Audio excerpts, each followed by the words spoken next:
Can you say your full name and your relationship to the missing person?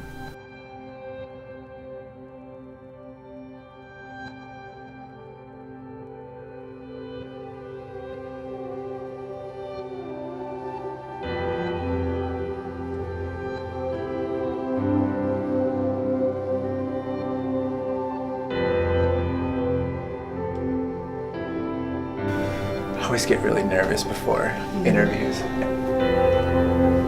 though I've done like plenty of testing. Test. Hi, is this Norman? Hi Norman, it's Daniel with Thin Air. Thin Air podcast is about missing persons cases, unsolved missing persons cases. We usually try to focus on the social issues that made the person go missing. So it's kind of about missing people, but it's also about the reasons and social issues behind their disappearance. My name is Daniel Calderon. I am Jordan Sims. And we host and produce Thin Air podcast. A year and a half ago, I was sitting on my couch and Jordan called me and she said, I have a great idea for a podcast. I want to make a podcast about unsolved missing persons cases. And when she said that to me, I was like, oh, this is amazing, this is perfect. Neither of us had done podcasting before or audio, but I was like, let's do it, let's make it happen, let's figure out what we need to do to make it happen, and the rest is kind of history. We really love true crime. I'd say like we sort of bonded over that, and I knew that if I called Danny that he would help me figure it out, that we could do it together. I think alone there was no way. So in order to create an episode from beginning to end, we usually start with looking for a really good story, right? Like sure, yeah. Something that has a few different angles. As we've done more and more stories, like Jordan just mentioned, we sort of are trying to incorporate more social issues into them. So oftentimes we're looking for stories that sort of have like larger implications. From there, we'll sort of go heavily into the research stage. And when we're done with the researching, we'll contact as many people as we can. We sort of just cast a really wide net. Right. We find articles where maybe someone is listed as being connected to it, and we try to find anyone who will talk to us.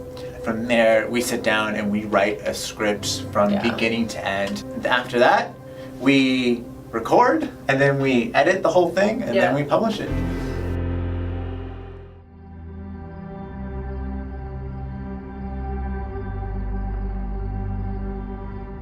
These are really heart-wrenching stories. I mean, there have definitely been times that we've been on the phone where the person that we're talking to breaks down, and you just had an interview recently where the man was sobbing on the phone. Right. Those are the challenging moments. I think those are the hardest emotionally.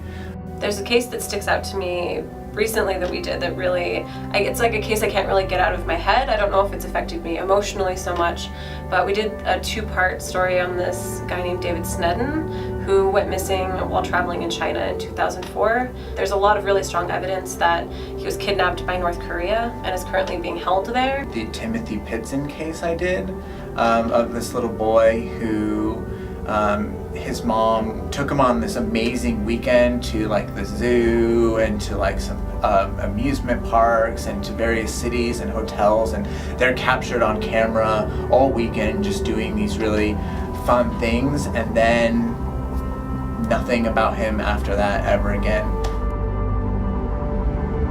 Was that route explored by investigators or by you and your family at all in terms of who was there?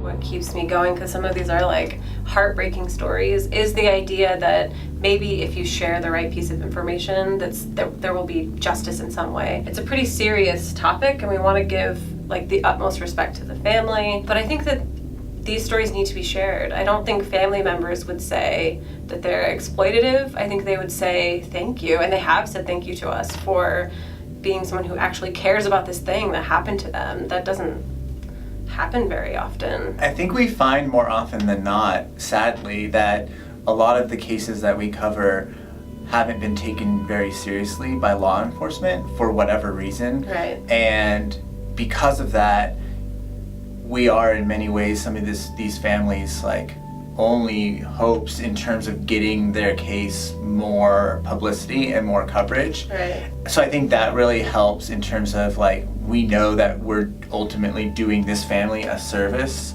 and that if somebody listens to it because they find it to be a piece of entertainment, they don't know that they might be that one person that can help this family find the information that they need. Just Right. trying to help people in general has been really important to us, and making sure that we, uphold that value.